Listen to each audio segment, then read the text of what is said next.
नमस्कार दोस्तों, स्वागत है आपके अपने YouTube चैनल राज तक में।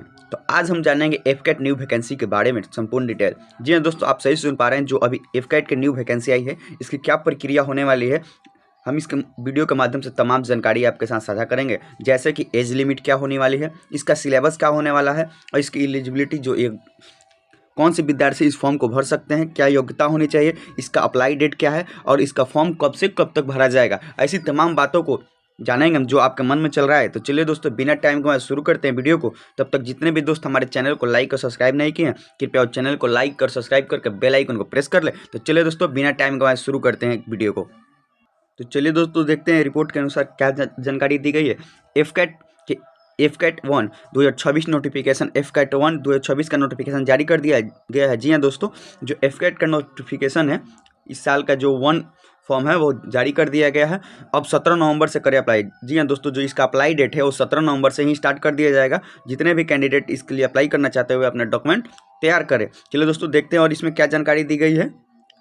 आपको जानकारी के अनुसार हम बता दें कि AFCAT 1 notification 2026 Indian air force IAF की ओर से एयरफोर्स कमांड मिशन टेस्ट का नोटिफिकेशन जारी कर दिया गया है। जी हाँ दोस्तों, जो एयरफोर्स कमांड मिशन टेस्ट है उसके लिए नोटिफिकेशन जारी कर दिया गया। आवेदन की प्रक्रिया 17 नवंबर से होगी। जी हाँ दोस्तों, इसका अप्लाई डेट होने वाला है वो 17 नवंबर 2025 से शुरू कर दी जाएगी। चलिए दोस्तों, देखते हैं और क्या जानकारी दी गई है। अब हम आपको बता दें, एफकैट 1 नोटिफिकेशन 2026 इंडियन एयरफोर्स की ओर से एयरफोर्स कमांड एडमिशन टेस्ट का नोटिफिकेशन जारी कर दिया। आवेदन की प्रक्रिया अब 10 नवंबर से नहीं बल्कि 17 नवंबर। जी हाँ दोस्तों, पहले जो इसकी आवेदन की प्रक्रिया तय की गई थी 10 नवंबर को, वो बढ़ाकर अब 17 नवंबर 2025 से शुरू करने की कर दी गई है। आवेदन करने के इच्छुक उम्मीदवार की आधिकारिक वेबसाइट एफकैट CDAC.NI पर जाकर अपना आवेदन फॉर्म भर सकते हैं। जी हाँ दोस्तों, जो एफकैट CDAC.NI जो वेबसाइट है उस पर अपना जाए और आप आवेदन फॉर्म भर सकते हैं। चलिए दोस्तों, देखते हैं आगे क्या जानकारी दी गई है। आगे जानकारी के अनुसार आपको हम बता दें, आवेदन फॉर्म भर जाने का अंतिम तिथि जो लास्ट डेट है वो 14 दिसंबर 2025 तक की तय की गई है। और स्टार्टिंग डेट कितना है, 17 नवंबर 2025 से शुरू है और 14 दिसंबर 2025 तक इसका लास्ट डेट है। इस भर्ती की प्रक्रिया के जरिए कुल 340 पदों पर flying and ground duty branch के उम्मीदवारों की नियुक्ति की जाएगी। जी हाँ दोस्तों, इस भर्ती में टोटल जो पोस्ट है वो 340 पद है, जिसमें आपको flying and ground duty branch के उम्मीदवारों के रूप में चयन किया जाएगा। जब आपको इसमें जॉब हो जाएगी तो टेक्निकल और नॉन टेक्निकल के पदों पर भर्ती की जाएगी। चलिए दोस्तों, देखते हैं और नोटिफिकेशन में क्या जानकारी दी गई है। और आपको हम बता दें, अब हम देखते हैं कि जितने भी कैंडिडेट इस फॉर्म को भरना चाहते हैं उसमें शैक्षणिक योग्यता क्या होनी चाहिए। तो चलिए दोस्तों, देखते हैं। फ्लाइंग ब्रांच के लिए जितने भी उम्मीदवार अपना फॉर्म भरना चाहते हैं, उन उम्मीदवारों ने किसी मान्यता प्राप्त संस्थान से 50% अंकों के साथ 12वीं पास हो या कक्षा 12वीं में मैथ फिजिक्स या का सब्जेक्ट लिया। जी हाँ दोस्तों, जितने भी कैंडिडेट हमारे फॉर्म को भरना चाहते हैं एफकैट के, वो किसी भी संस्था या से 12वीं यानी 12 पास हो। जी हाँ दोस्तों, केवल 12 पास हो और उनका जो होना चाहिए विषय वो मैथ फिजिक्स यानी साइंस होना चाहिए। जी हाँ दोस्तों, साइंस के स्टूडेंट ही अप्लाई कर सकते हैं। इसके साथ कम से कम 60% अंकों के साथ BE या BTech या टेक्निकल डिग्री ली हो। जी हाँ दोस्तों, और इसके साथ जो आप ग्रेजुएशन के बदले यहाँ पे दिए गए हैं BA और BTech जैसे टेक्निकल डिग्री के होना भी जरूरी है, वे आवेदन के लिए एलिजिबल है। जी हाँ दोस्तों, केवल 12वीं पास और उसके साथ ही जितने भी कैंडिडेट BE और BTech जैसे कोर्स या टेक्निकल कोर्स किए हैं वो आवेदन की प्रक्रिया को पूर्ण कर सकते हैं। चलिए दोस्तों, आगे देखते हैं क्या जानकारी दी गई है।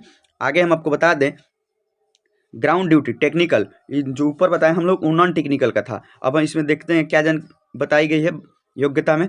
ब्रांच कक्षा 12वीं फिजिक्स जैसे मैथमेटिक्स विषयों के साथ पास किए हो। इंजीनियरिंग एंड टेक्नोलॉजी से कम 60% अंकों के साथ ग्रेजुएशन की डिग्री ली हो। जी हाँ दोस्तों, इसका भी जो वैकेंसी है ग्राउंड ड्यूटी का, इसमें भी आपको 12th के साथ साथ ग्रेजुएशन की डिग्री यानी इंजीनियरिंग या टेक्नोलॉजी के साथ साथ ग्रेजुएशन की होनी चाहिए। जी हाँ दोस्तों, इसमें भी आपको डिग्री सर्टिफिकेट मांगा जा रहा है। अब हम जानेंगे आयु सीमा।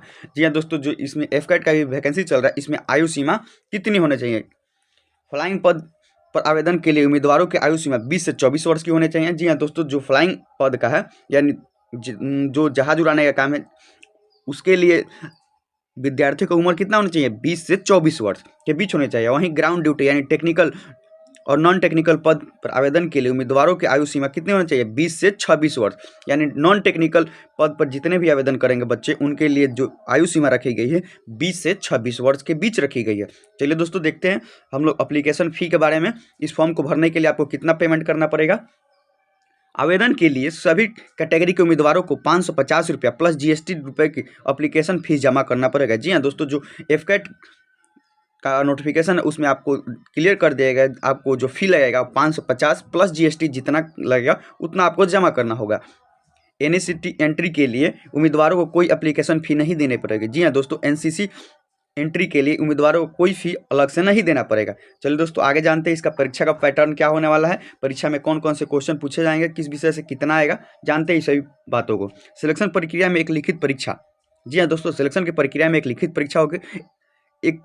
एक एयरफोर्स सिलेक्शन इंटरव्यू या मेडिकल परीक्षा शामिल। जी हाँ दोस्तों, इसमें आपको इंटरव्यू देना होगा और इसके साथ ही मेडिकल की परीक्षा भी पास करनी होगी।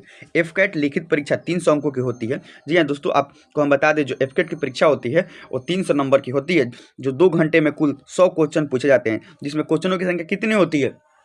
100। और टाइम कितना होता है? 2 घंटे का टाइम दिया जाता है, आपको 100 क्वेश्चन पूछा जाता है। तो चलिए दोस्तों अब जानेंगे कि इस परीक्षा में किस विषयों से क्वेश्चन आते हैं। परीक्षा में general awareness, verbal ability in English, numerical ability, reasoning and military aptitude test जैसे विषयों से प्रश्न पूछे जाते हैं। जी हाँ दोस्तों, ये हमारे 5 विषय है जिससे आपको परीक्षा में क्वेश्चन पूछे जाएंगे। चलिए दोस्तों आगे बढ़ते हैं। सभी प्रश्न इंग्लिश या इंग्लिश में ऑब्जेक्टिव टाइप में होंगे। जी हाँ दोस्तों, जितने भी क्वेश्चन होंगे वो इंग्लिश टाइप फॉर्मेट में होंगे और ऑब्जेक्टिव फॉर्म में दिया जाएगा। गलत करने पर नेगेटिव मार्किंग भी होंगे। जी हाँ दोस्तों, अगर आप क्वेश्चन को गलत करते हैं उसमें आपको नेगेटिव अंक यानी मार्किंग भी काट लिया जाएगा, जिसमें प्रत्येक गलती के लिए 1 अंक काटा जाएगा। जी हाँ दोस्तों, जो आप प्रश्न गलती करेंगे उसके लिए आपको 1 नंबर काट लिया जाए, एक प्रश्न के लिए 1 नंबर काटा जाएगा। चलिए दोस्तों आगे बढ़ते हैं। क्या जानकारी दी गई है? आवेदन की प्रक्रिया शुरू। अब हम जानेंगे IFFCAT 2026 के आवेदन की प्रक्रिया शुरू होने के बाद इन स्टेप को फॉलो करते हुए फॉर्म भर सकते हैं। चलिए दोस्तों देखते हैं अब किस स्टेप को फॉलो करते हुए हम फॉर्म भरेंगे। अब हम जानेंगे फॉर्म की प्रक्रिया को कैसे संपूर्ण करें। सबसे पहले आधिकारिक वेबसाइट FCAT.CDA.NI पर जाना है और होम पेज पर दिखाई दिए गए इंडियन एयरफोर्स FCAT 2026 के लिंक पर क्लिक करना है। जी हाँ दोस्तों, पहले आपको इस लिंक पे जाना है, उसके बाद जो ऊपर देखेगा ये लिंक चल रहा होगा उस पर आपको क्लिक करना है। चलिए दोस्तों देखते हैं और आगे क्या जानकारी दी गई है, आप अपना अप्लाई फॉर्म कैसे भर सकते हैं। उसके बाद स्टेप 3 में जो करना है, अब आवेदन फॉर्म को आपके सामने होगा, जो लिंक पर क्लिक कीजिएगा जवाब, तो आवेदन की फॉर्म जो होगा आपके सामने आ जाएगा। जो जानकारी मांगे दी जाएगी उसको आपको भरना है स्टेप बाय स्टेप, सावधानीपूर्वक। सही साइज में जरूरी डॉक्यूमेंट और स्कैन करें। जो भी आपको डॉक्यूमेंट उसमें मांगा जाएगा उसको आप सही ढंग से स्कैन करके डालेंगे और सबमिट करेंगे और आवेदन फीस भरें और सबमिट लिंक पर क्लिक करें। जब आपकी पूरी प्रक्रिया हो जाएगी तब आप एक बार फॉर्म को फिर से चेक करके और अपना फाइनल सबमिट कर सकते हैं। इसके लिए आप भविष्य के लिए इसका प्रिंट आउट, जी हाँ दोस्तों, सबसे महत्वपूर्ण होता है जो फॉर्म आप भर दिए उसका प्रिंट आउट निकाल लेना जरूरी होता है, नहीं तो आपको एडमिट कार्ड नहीं मिल पाएगा आपको। चलो तो दोस्तों ये रही हमारे FCAT 2026 के न्यू रिक्वायरमेंट की पूरी संपूर्ण जानकारी। तो ऐसे ही तमाम जानकारी को सबसे पहले पाने के लिए हमारे चैनल को लाइक और सब्सक्राइब करें। धन्यवाद।